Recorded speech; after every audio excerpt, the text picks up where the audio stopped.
Hey, good evening. Dan Fitzpatrick here, stockmarketmentor.com. And I want to talk about Slack here today. Actually, I want to talk about the trade.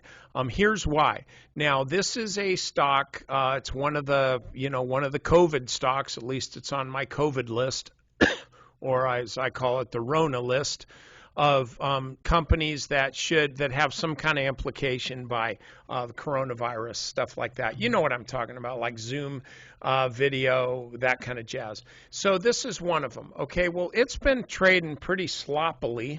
I think that's a word. If not, it is now. It's been trading pretty sloppily for a while. But here's the 200-day moving average, because it finally started trading for the 200th day right here. And so I saw this in our trading forum today. People were talking about work when it broke out above 26. And so I'm looking at it and I go like, okay, well, crap, I'll buy that. So the stock had gapped down slightly in the morning, but then started trading up. So I got in a little bit above 26, something like that. Might even been 26.50. I didn't get a great entry because I wasn't looking at it. But then I saw people are talking about it in the forum, and I'm going, okay, I'm in.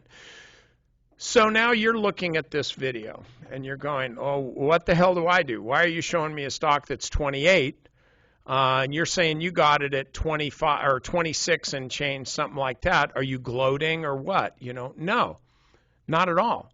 I'm telling you I'm going to show you another way that you can effectively do the same thing. And here's the deal. You can say, if I wished I'd bought, 2,000 shares. We'll say 200. I wished I'd bought 200 shares of work at 26 bucks. Wished I'd bought it at 26 bucks, but I didn't. Now it's at 28. Now I feel like I'm chasing it. It's up almost 11% on the day, even though it's trading after hours. So what am I going to do? Well, how about if I obligate myself to buy those 200 shares at 26 bucks? So I'll go out, and this company doesn't report earnings until June. So I will look at the May puts, specifically the $26 puts. I can sell those puts. They're trading for $1.60. So for each put that I sell, I can sell it for 160 bucks, okay, per contract, right? So, or $1.60 per share. And so what I'm doing by selling a put that expires on the third Friday of May, by selling the $26 put for $1.60, I will have the stock forced on me at 26 bucks if the stock falls, if it falls to 26 or if it falls to 16. I got to buy the stock at 26 bucks. But I took in that $1.60, right? And so my cost basis on that trade is not 26 bucks. It's not 25 bucks. It's $24.40. And that is the $26 strike price minus the $1.60. And so this right here is my cost basis on that 200 shares. I don't have to buy it at 28 bucks. I can buy it at 26 bucks with a cost basis of 24.40.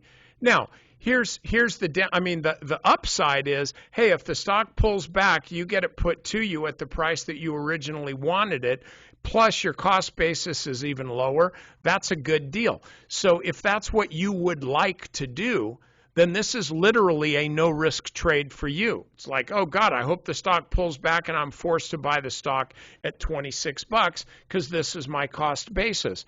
The downside is that if the stock keeps running up, you don't get to benefit. You don't get to benefit from that.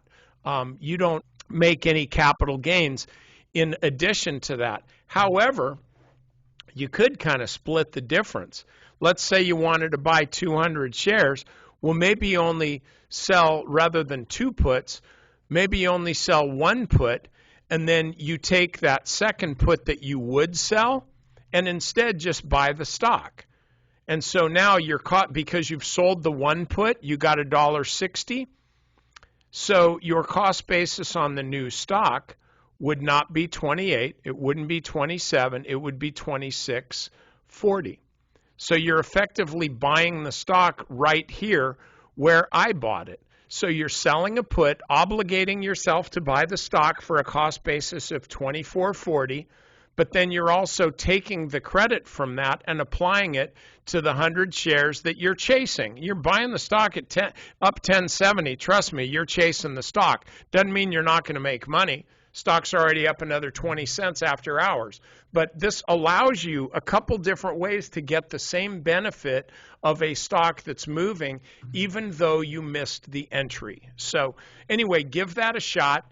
If you're not a member of Stock Market Mentor, please give it a try. We've got a lot of new members. I just finished literally a webinar that was almost 2 hours long, helping our newer members get in the groove and learn how to trade and stuff like that. So you can be one of those guys or ladies. All you got to do is sign up for the free trial, and it is free. Go ahead and hoodwink me, cancel after 30 days.